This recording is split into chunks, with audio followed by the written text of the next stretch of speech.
how do you advocate for something that's risky, that hasn't been done? Joining me is Vibika Bianchi, an award-winning executive producer. She's pioneered lifestyle powerhouses like Property Brothers and Love It or List It. Her work has been seen around the world on platforms such as HGTV, Food Network, OWN, and many more. Our goal really is to help give opportunities to women creators and help them get their ideas made. And often we look at it as ideas that wouldn't otherwise be made. In this episode, we explore the importance of female storytelling, gain insights from her career arc in the entertainment industry, and discuss leadership perspectives that come with age and wisdom. Let's dive in. So Vibika, first of all, thank you for coming into the studio and being with us here today. You have been entertaining the global audiences for 3 decades now, and you have been a powerhouse for shows that I personally love: Property Brothers, Love It or List It. The list goes on, Hockey Wives. Your latest project has been on Crave. Carolyn Taylor's I Have Nothing, and I have so many questions about this one for you. So thank you so much for being here. Thank you. It's a pleasure to be here. Well, my first question, as we just kind of go through that backdrop, 3 decades in the entertainment industry, what was the early start like for you? What was that journey like? What I think was really important and a kind of pivotal moment was when I went to school. I went to Ryerson, now Toronto Metropolitan University. And when I went there and got the chance to really try out the craft, I knew I was in the right place, and it was very exciting. And, I was a decent student prior to then, but then I became a really good student because I was doing something I loved, and I knew that it just was my thing. So got a degree there. And then when I got out of school, I was ready to produce. And, you just don't get a job producing right out of school. So I had to work my way up. And I actually think that was a gift. What I'm curious about, because those of us who might not be that close to what does it mean to produce, like when you say, I knew I wanted to produce, like what does that actually mean? Well, I mean, the truth of producing is that it kind of is a catch-all phrase. It covers so many different things. But producing is really seeing something to fruition. I think it's ultimately, whether it's your idea or someone else's, it's taking that and seeing it come to life. Yeah. So that is really what the essence of producing is like taking something that you have the instinct or, just the gut feeling that there's something to this. Believing in the vision, whether it's yours or someone else's, and understanding that vision and then bringing it to life. When you look back and through your childhood, were there any early influences that you were naturally creative? Like, did you have just kind of a knack for it? I think one of the major influences, and this is funny to me still when I say it, but is the Mary Tyler Moore Show. Yeah. She was an associate producer, and I just thought that's so cool what she's doing. And she just, she was basically a glorified secretary, but she did get to produce. And when she did, it was really neat. Yeah. And I liked her as a character. And I think that was sort of the early motivation. I knew I wanted to do it. I didn't know how to get there.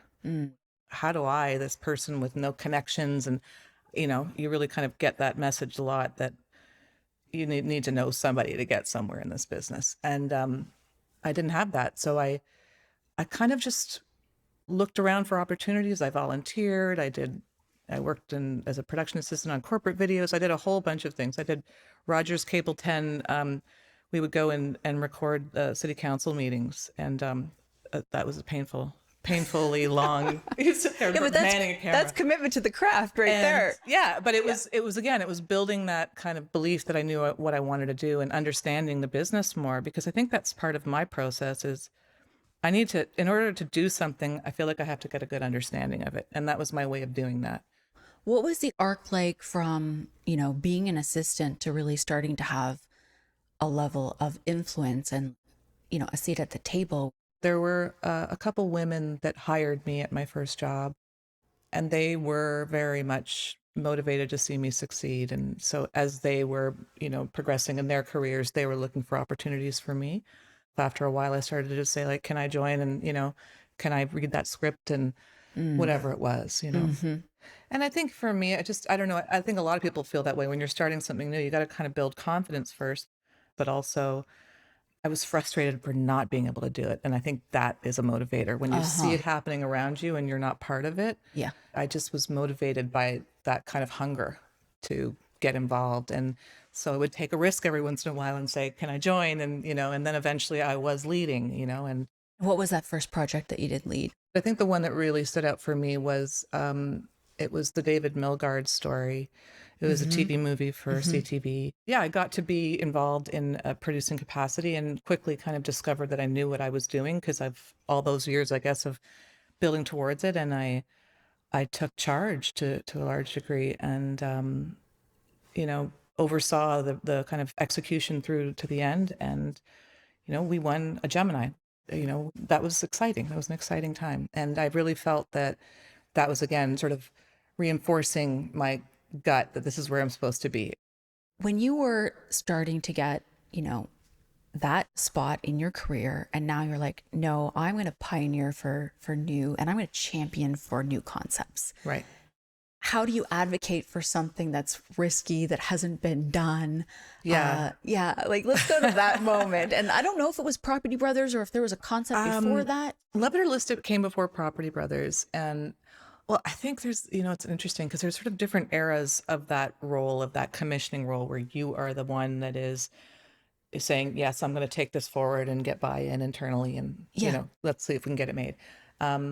But early on, Love It or List It was this project that came around because somebody internally at the channel, not in the programming department, had this idea, essentially. And that became the nugget of it. And then the programming team, myself and two others, really sort of dove in and tried to turn this into a concept that made sense. And it feels fairly straightforward now, but it was one of those things that was quite complex to work out some of those details. Yeah.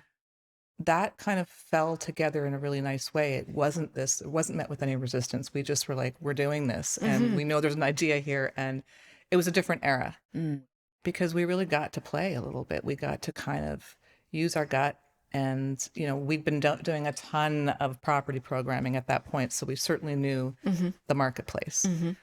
So yeah, that's how those evolved. And again, part of that was also selling those projects both to HGTV US, because those originated on W Network. Then once it got the US presence, they blow up, of course, right? Yeah. It's sort of later on where there's that period of time where suddenly it was a lot more people wanted to be part of those decisions and wanted to talk about ROI and wanted to, and you're going, the truth of the matter is there is no guaranteed ROI on these things. You never know what's going to work. So it's always an experiment. And I think, I'm going to speak frankly and just say there was a point where that ability to trust the programming team to really go with what they knew, it was sort of very much shifted to a bottom line focus and how can we guarantee a hit. Was it a reflection of the times, or do you think it's a function of success? To be honest with you, I think it's a mixture because I think the success brought more attention. I think it also was, just a shift in terms of how the business was run. Yep. All of those things kind of conspired to create a different model for how we made decisions. And in my last couple of years there, we were doing math around these green light decisions. Right. And okay, I'll do your math, but it's not going to tell you anything. It's no guarantee. There's no guarantee. No guarantee. I mean, I will say, just going back to your previous question, on one of the projects that was really that took a little bit more work to sell through, and that was Undercover Boss Canada, which we did the Canadian version of. And it was actually CTV that had the American version. And so they would have been the incumbent to have the Canadian version, and they passed on it. And I think CBC had also passed on it. And this little cable channel was got this opportunity to do this relatively big, network show. Yeah. And the way to do that for me became to build buy-in individually. Okay. Before you have that meeting. Understanding their concerns. And making sure we say, yes, we will, that will happen. We'll do that. We'll take care of that. So what's fascinating about what you're talking about is this kind of consensus building and then having the courage to kind of present in a larger team meeting. Was there ever a point in your tenure where you didn't feel like you needed to do that much? I feel that way now in my career, but it became trickier to do that in that corporate environment where, again, we were doing math to decide on green lights. It just wasn't, to me, that was, that is the main reason why I left, was that it felt like it was getting in the way of the creativity, of the art, of the instinct. And I stress instinct. And I think instinct is something that you earn and you gain over years of doing the thing and studying and just knowing your craft so well. I want to kind of evolve a little bit and talk about what you're up to today. Can you share a little bit about some of the work you're doing today as it relates to Catalyst? And we'll talk a little bit about kind of women and content creation for women. Absolutely. Yeah.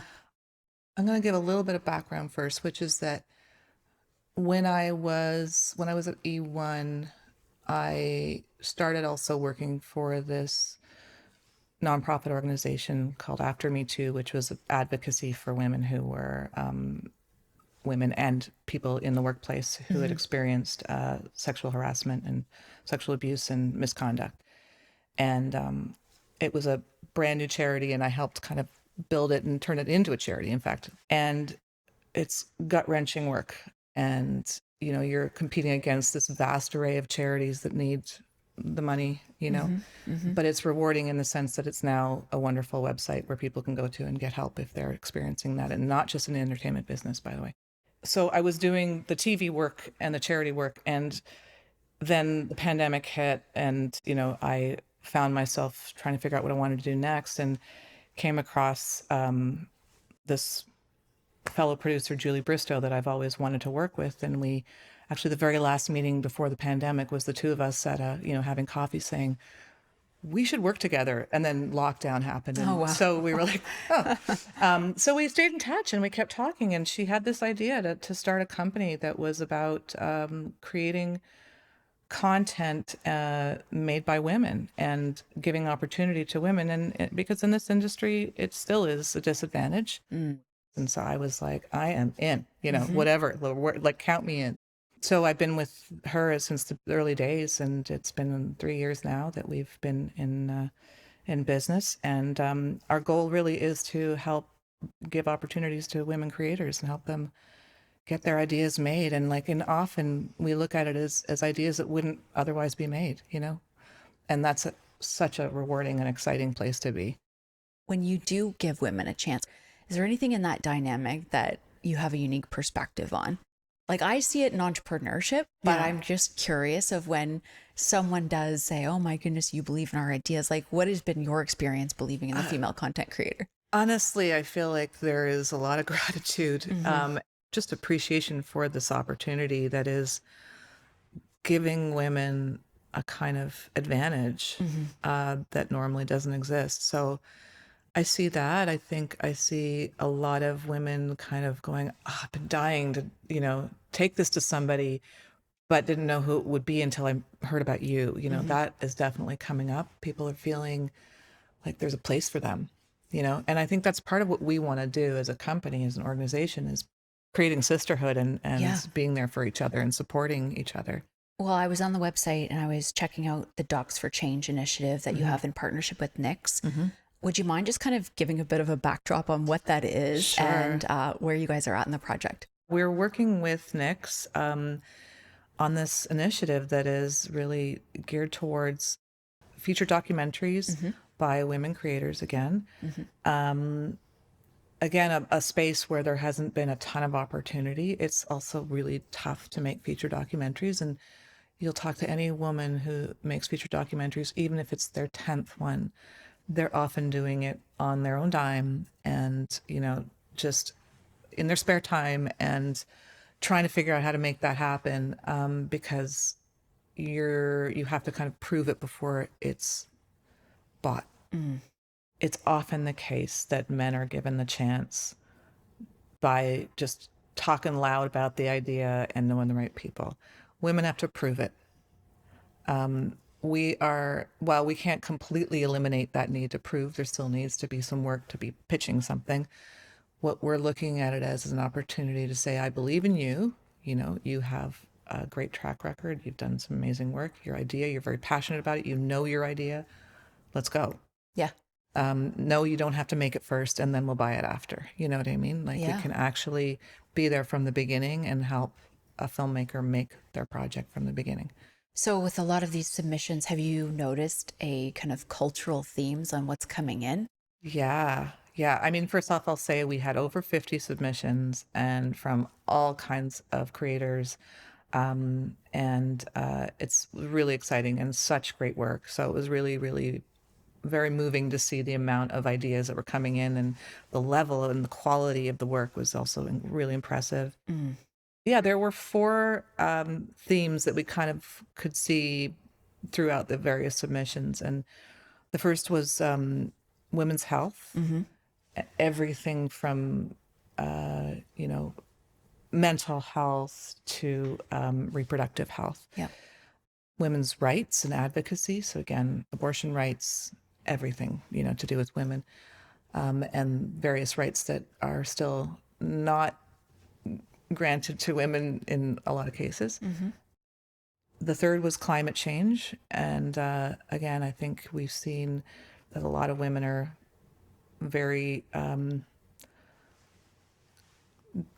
of concerned and motivated to help in that cause.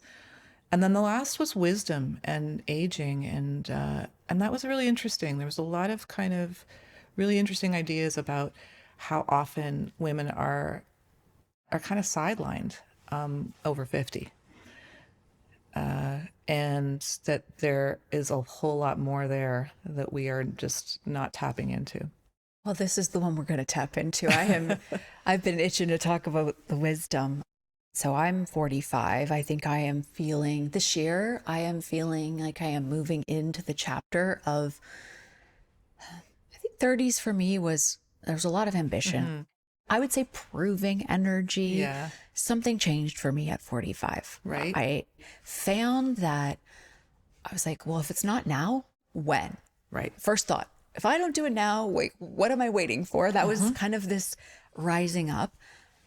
Then I had this, realization that I think I've been caught in this pattern of like, well, somebody else must know more and better. But I think you get to a certain age of like, no, I'm kind of the adult here. Like, then you've seen enough. It's time to step into it. This is why we're here, about, right? Yes, we could talk about wisdom. For you, Mm-hmm. as you think about aging and wisdom, what are some shifts that you've found inside of yourself that have impacted you professionally? I'm sure I'm not even going to begin to scratch the surface, but I'll do my best here and say that there are a few things that stand out for me. One is kind of knowing what battles to choose, knowing where your energy is best spent, and not like just walking away from the stuff that's just not worth it, because you're not going to win every battle. I think that's been really, really important for me, is just, and not also putting the pressure on yourself to know everything, to complete everything, to succeed at everything, to whatever. It's just not going to happen. And if you do that, you start to spread yourself too thin. So it really is about focusing. I think it's about giving yourself that permission to choose and to be selective about where your best results are going to come from, where the biggest reward is going to come from, where your satisfaction is going to come from, where you're going to feel like you're going to succeed in the sense of this matches the gifts that I have to give. I keep hearing the word in my head, discernment, as you talk about that, because discernment is the art of being able to see many, many things at the same time. Right. That your ability to really put the energy and the right kind of energy into things, I think you get so much better at that. And why wouldn't you want to use that? That's a gift. And I think also we're really good at, I think we just have a better understanding at this age. I guess we don't underestimate the power of charisma and passion as we communicate and narrate our visions and tell our stories. If you were to kind of look back on that early PA assistant and think about your arc, what would you have told her? First, I would say you'll get there. Trust. Trust, keep going, move forward. You'll get there. don't resent the seemingly menial jobs that feel like they are slowing down your progress to getting there, because as I was saying before, producing is a job that really covers so many different things. And the more you know about what it takes to make something, I think the better producer you are. Yeah. You just have a better understanding of the picture and what it takes and how people's roles work and all of that. And I think, just value each of those experiences as part of a building block to what you're going to be.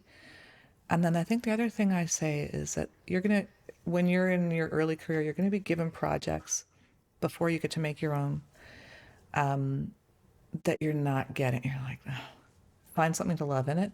Yeah. If you can find something to love in it, you're going to make a great show. And what's exciting you about what's next? Like what's in the horizons? What's the vision for you for 2024? Well, It is such a loaded question when I well, ask you know people. what? I mean, the truth is we want to do another season of I Have Nothing. And Oh, it's going to be yeah? a totally different adventure. And so stay Okay, tuned. So okay. we're in the process of trying to see if we can get that happening.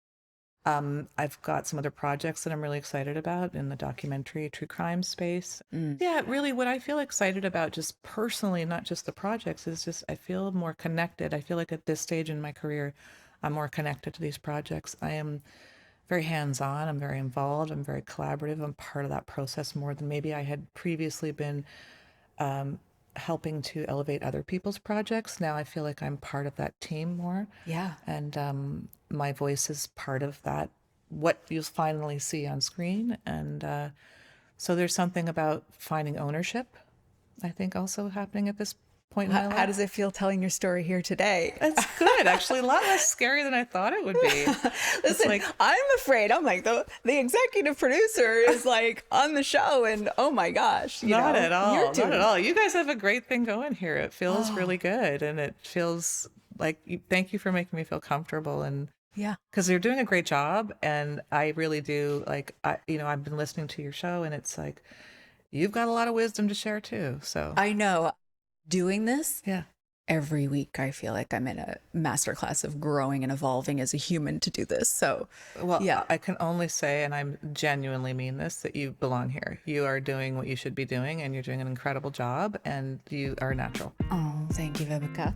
If people wanted to find you, where's the best resource for them to follow along? So you can reach out at our website, which is catalystforcreators.com. Yep. Instagram, Okay. Vibika B. Okay. And we'll link everything into the show notes. Yeah.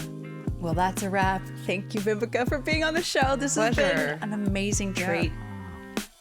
Thank you for joining us. Don't forget to follow us on Instagram and LinkedIn, where we transform the wisdom from our podcast into practical tips, tools, and takeaways for your leadership journey. Find us at grit.grace.podcast. See you next week.